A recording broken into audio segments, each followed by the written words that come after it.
So you've been nicked, your life on the lam is over, and you're finally going to pay for your evil ways. On the first day of your court case, you were judged so evil and vile that the jury decided they didn't even want to hear any further evidence. And now you've been sentenced to a life sentence in prison. Life in prison really cramps up your plans though, and you've decided that you'd rather not sit in prison until you die. How are you going to get out of this one? Hello and welcome to another episode of the Infographics Show. Today we're going to show you how to escape from prison. To help us with this episode, we've gotten the expert advice of an actual working prison guard with the Nevada Corrections Department. Because who best to teach you how to break out of prison than one of the guys whose job is to make sure you don't? Before we begin, he gives us this piece of sage advice. When it comes to breaking out of prison, his advice is, don't. You won't succeed. And in the incredibly low chance that you actually do, you'll be very quickly reapprehended. Of all the escaped convicts in the last 60 years in America, there exists less than a dozen who've managed to remain free.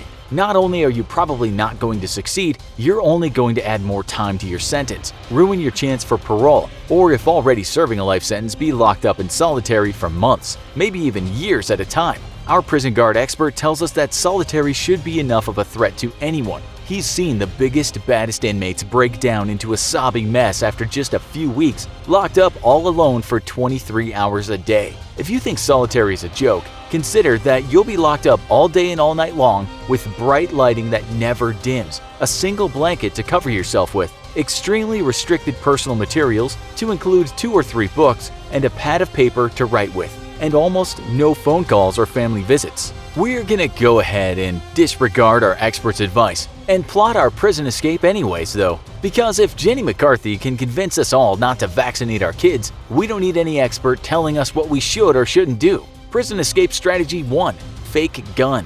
John Dillinger was one of America's most notorious bank robbers, and at one point he was famously locked up in a jail which the local sheriff had bragged was escape-proof. This was after Dillinger had escaped from a previous jail, so the sheriff had posted extra guards just to make sure that there would not be a repeat. Yet, while the guards were on the lookout for threats from the outside, the last prison escape Dillinger had been busted out by friends. Dillinger was working on an internal plot to earn his freedom. Sources differ, but most agree that Dillinger used a wooden gun that he had carved from a block of wood and then painted black with shoe polish in order to force his way out of his cell. Then, he seized a submachine gun and, armed with a real weapon, went on to steal the sheriff's car and drive himself to freedom. Other sources claim the gun was made from a potato, while even others say the fake gun was actually smuggled in by one of his attorneys. So what does our expert say about fashioning a fake weapon in order to escape with? First, he doubts that Dillinger fashioned the weapon himself, asking what are the odds Dillinger was a skilled enough craftsman to make a believable gun from a block of wood. He suspects that the fake gun was smuggled in, but then wonders why not just give him a real gun. There were no metal detectors in jails or prisons back then, so the only reason he can think of is perhaps the attorney believed he would get in less trouble if discovered with a fake gun. On the prospect of doing this today though, our expert is extremely skeptical. First of all, very few prison guards are actually armed, and those that are carry rifles and are separated from the general population. Guards may carry sidearms, but only when escorting a prisoner outside of the prison grounds. So if you were to believably fashion a gun for yourself, you'd have to make sure it looked exactly like a 9mm Beretta or a .45 caliber pistol, which would require a pretty well-developed artistic talent to make it look real. Dillinger got off easy as he likely just recreated a .38 Special, a small and relatively easy gun to recreate. The second problem you'd face is acquiring the materials and tools in the first place. Inmates are regularly searched for contraband, as are their cells, and making an accurate-looking modern pistol is going to take a long time. While things such as shanks are typically easy to hide because of their general shape, a pistol is altogether a very different matter and will stick out like a sore thumb. There's also the fact that shanks tend to be very crudely made because it's difficult to find good materials to work with, but your pistol will have to pass the smell test in front of a guard who's been trained to handle one their entire life. Our expert doesn't buy the fake pistol strategy, but does point out that if Dillinger made the gun himself, he likely carved it out of a potato, as that would be easier to get a hold of and work with. Prison escape strategy 2. Tunnel out of a cell and paddle to safety.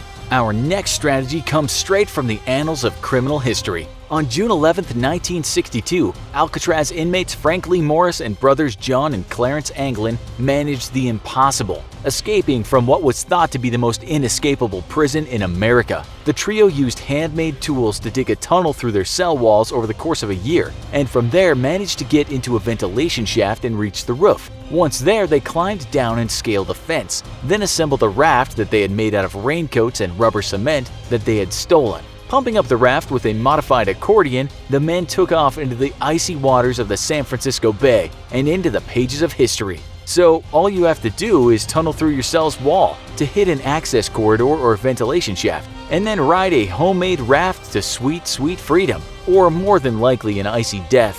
What does our expert say?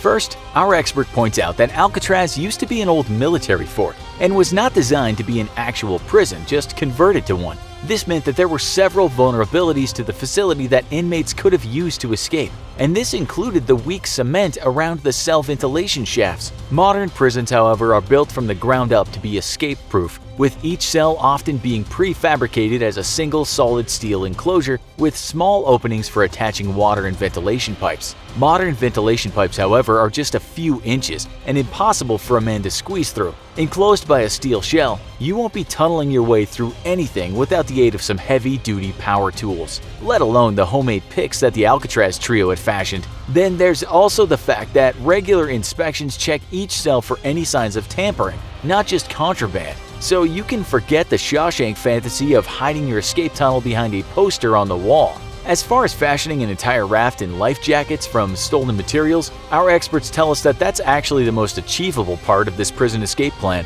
Inmates are incredibly sneaky and incredibly patient. And with enough time and patience, it's remarkable how much raw material you can get your hands on if you just steal a few scraps at a time. Finding a place to actually hide all that contraband inside your modern, ultra-sleek prison cell, though, is a different matter altogether. Sadly, it seems that this escape plan is dead on arrival in the modern age. Prison Escape Plan 3 – Fake it till you make it. In 1971, notorious conman Frank Abagnale of Catch Me If You Can fame managed to con his way out of jail. Upon being transferred to the Federal Detention Center in Atlanta, Georgia in 1971, Frank discovered that the U.S. Marshal assigned to him had forgotten his detention commitment papers as they arrived. Taking advantage of the confusion caused by the lack of documentation, Frank was able to convince the local guards that the reason the papers were missing was because he was actually a prison inspector and not a prisoner. He did this with the help of an outside accomplice who pretended to be a federal agent. Yet Frank didn't immediately try to get the guards to let him out, but rather grew their confidence by dragging out the con for weeks, pretending to be gathering intelligence on the prison and its operations. Then, he finally earned enough of the guards' trust that they actually allowed him to meet his accomplice outside of the prison walls inside a parked car.